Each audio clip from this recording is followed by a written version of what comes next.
Assalamu alaikum guys, welcome back to Chai Clinicals. Today we're going to be discussing about the investigations for heavy menstrual bleeding. So very first investigation would be the full blood count in order to actually detect if the patient has anemia or not. Then second one would be the pelvic ultrasound, which is done for fibroids, adenomyosis. Fibroids are basically the leiomyomas, which are basically the myometrial tumors. Second is adenomyosis, in which the endometrial gland ends up entering into the myometrium. Third is going to be polyps.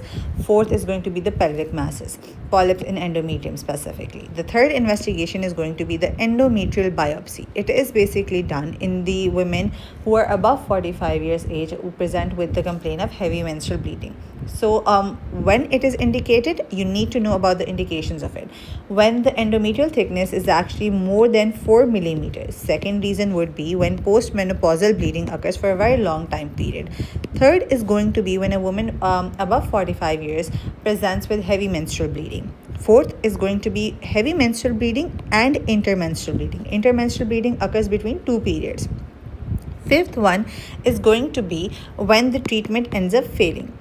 So we knew the reason, we gave the treatment, but there was no outcome of it.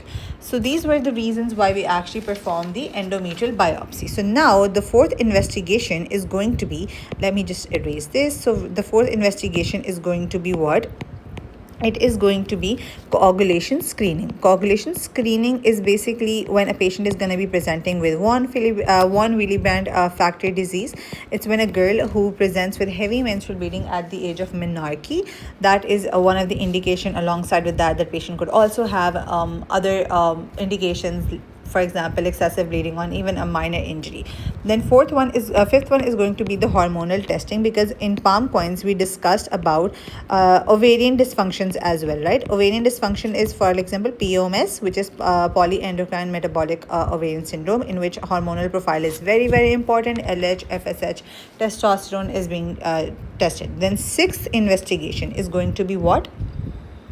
It is going to be high vaginal and endocervical swabs. So this is to basically rule out any sexually transmitted infection. Okay, so yeah, that's it for the investigations.